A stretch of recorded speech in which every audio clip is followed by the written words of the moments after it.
Sejam bem-vindos ao programa Estudo na Palavra, uma explanação de estudos bíblicos tendo como foco a cruz de Cristo.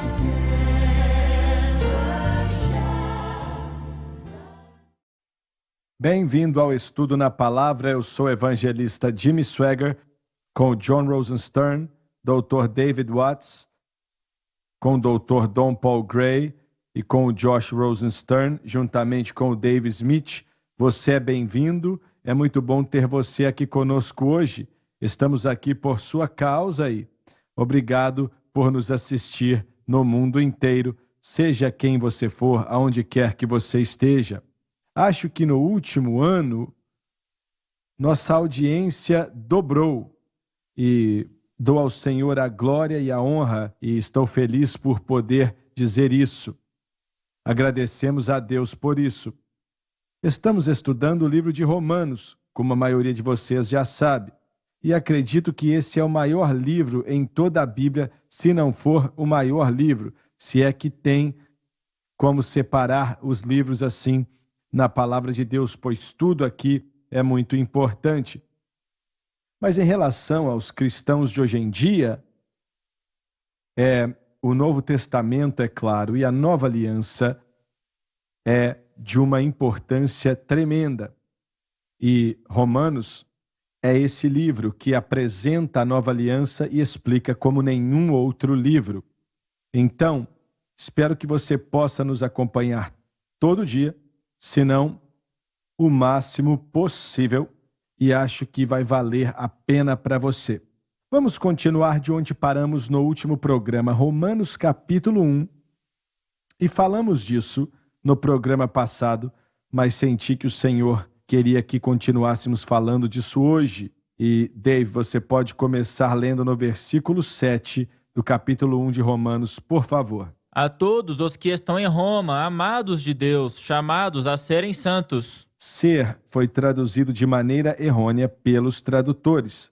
Toda pessoa salva é um santo, por causa de Jesus Cristo e o que ele fez na cruz. Eu quero dizer uma coisa sobre isso. No momento que a pessoa entrega o coração para Jesus, não importa quem ela é, aonde ela está, não faz diferença. A pessoa se torna um santo na hora. Eu sei que os amigos católicos olham para isso de maneira diferente, exigem que a pessoa tenha feito pelo menos 3 milagres e por aí vai. Mas o Espírito Santo, através do apóstolo Paulo, decretou que todo crente é um santo de Deus. Eu admito que às vezes não agimos como santos, mas deveríamos agir. E todos que estão me assistindo, agora você pode dizer, eu nunca pensei nisso assim. A palavra de Deus é muito clara.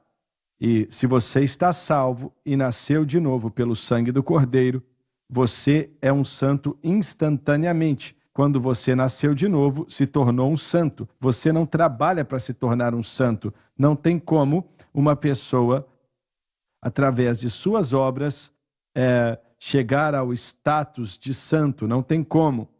Mas, automaticamente e imediatamente, quando você aceitou Jesus, no dia, na manhã, seja quando for, você nasceu de novo e naquele momento se tornou um santo de Deus. E você precisa entender isso. Você tem que entender. É uma posição muito importante e como temos que entender. E nós recebemos isso gratuitamente, vem do Senhor Jesus Cristo, quando aceitamos a Ele como Salvador e Senhor. Então, o que você está dizendo, irmão Swaggart, é que cada pessoa que nasceu de novo é um milagre. Sim. E a Igreja Católica entendeu uma parte certa, mas a maioria errada. Não é pelo que nós fazemos, mas por aquilo que Jesus faz em nós. Assim, em Cristo, nos tornamos nova criatura. As coisas velhas se passaram e eis que tudo se fez novo. Nós somos separados e santificados. A palavra grega aqui, hagios, tem a ver com pureza e santidade. Fomos feitos justos devido àquilo que Cristo fez 2000 anos atrás. Eu quero perguntar algo para vocês, por favor. O que quer dizer ser um santo? E quantos cristãos olham para si mesmo dessa maneira?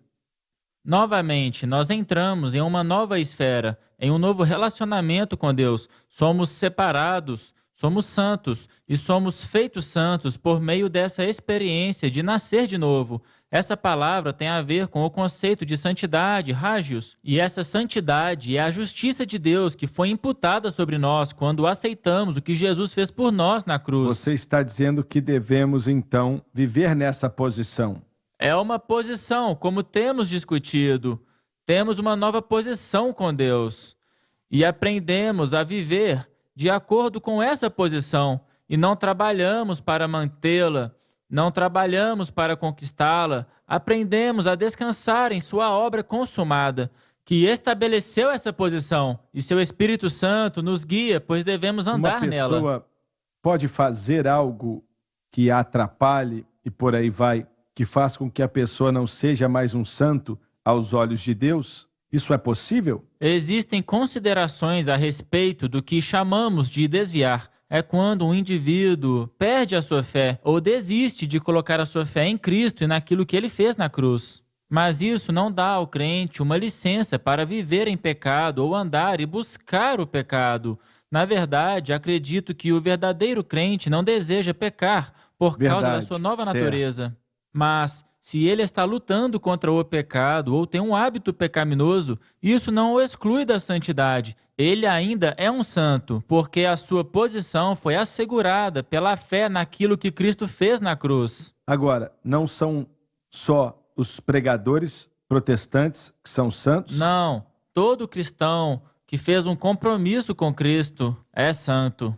Nós fomos comprados por um preço. É isso aí. O Senhor, em um bom sentido, nos possui. Nós somos sua propriedade. Nós somos escravos de Jesus Cristo. E, ironicamente, a liberdade só pode ser encontrada em Cristo Jesus. Então, quando nós vemos isso, eu acho que, mais do que como nós olhamos para nós mesmos, eu chamaria a atenção para como o mundo nos vê. Nós somos santos, no sentido de que, quando o mundo nos olha, o mundo não nos vê sob a mesma luz que eles veem aos outros. Me deixe colocar isso melhor. O mundo vai olhar para os cristãos e eles devem olhar. E eles vão perceber que nós não falamos da mesma forma. Nós não respondemos e nem pensamos da mesma forma. Há uma diferença, uma peculiaridade, algo único.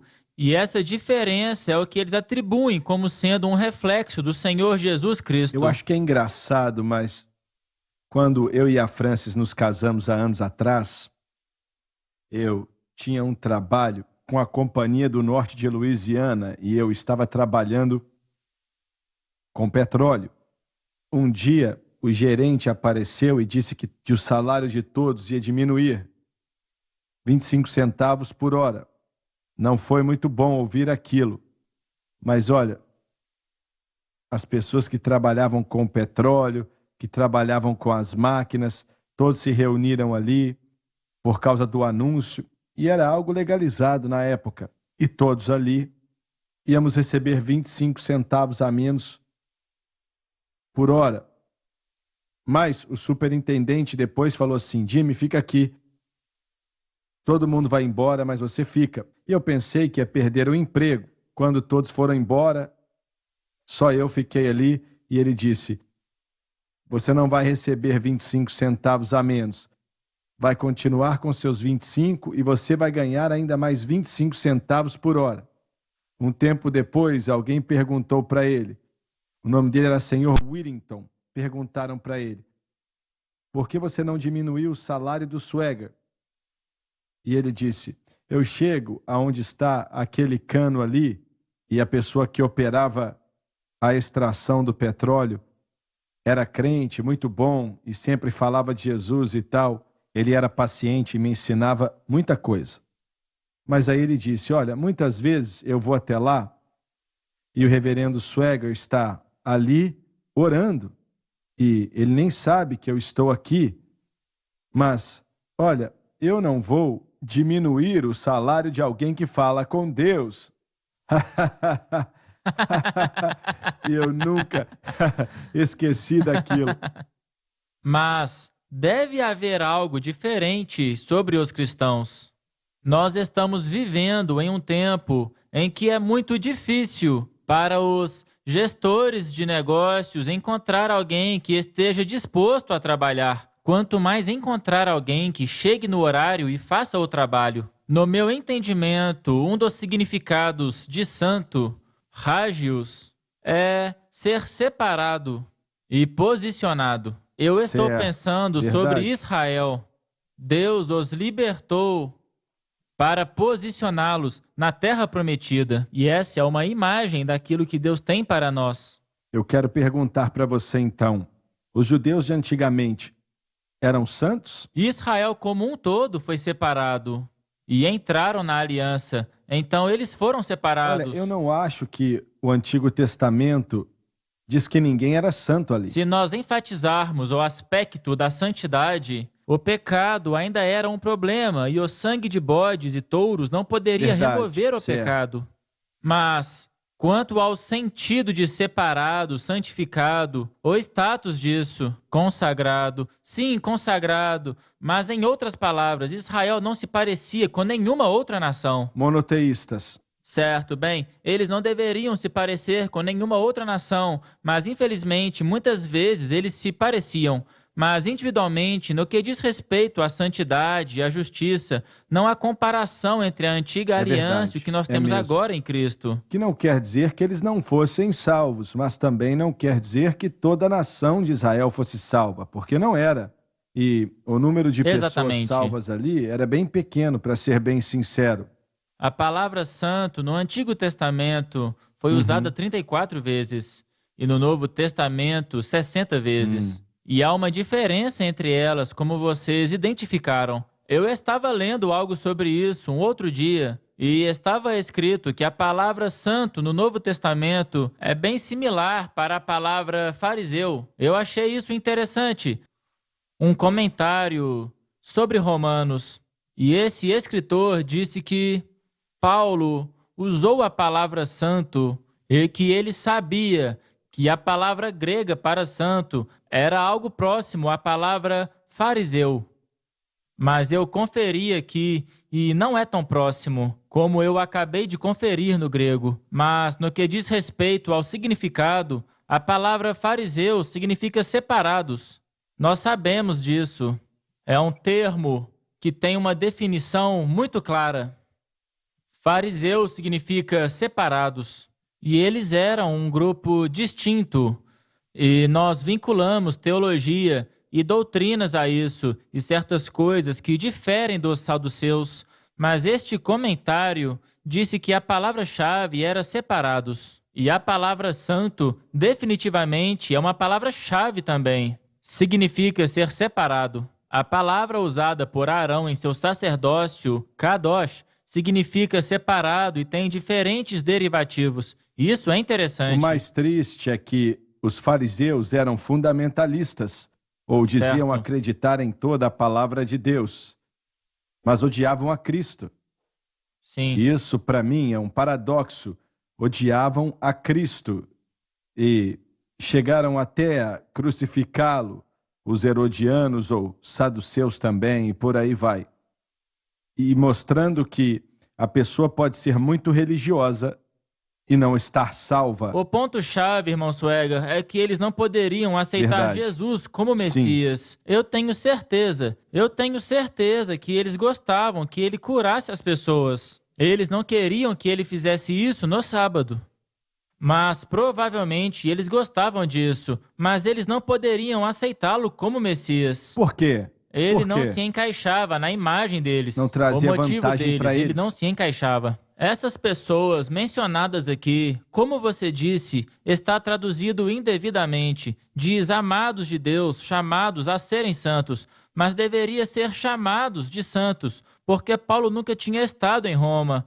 Mas esses cristãos em Roma, não sabemos quem plantou a igreja romana, mas sabemos em Atos 2:10 que há romanos entre as pessoas no Pentecostes. E sabemos que esta igreja foi estabelecida Algumas pessoas acreditam que Pedro estabeleceu a igreja em Roma, mas não há prova de que ele tenha feito isso, então não sabemos. Paulo escreveu a maioria de suas cartas para as igrejas que ele fundou, mas ele não fundou a igreja de Roma e não a estabeleceu. Mas sabemos que eles eram cristãos, eram pessoas piedosas, santos e amados por Deus. Eu acho que ele quer que essa palavra santo seja enfatizada. Uma coisa que me veio à mente quando foi perguntado o que significa ser santo, além dessas definições que já falamos aqui, para mim também significa estar entre os eleitos de Deus. Não eleito na definição reformada, onde foi pré-determinado que estarei entre os eleitos, mas eleito da maneira que, quando decidi seguir a Cristo, ele me fez parte da sua igreja, parte dos seus eleitos,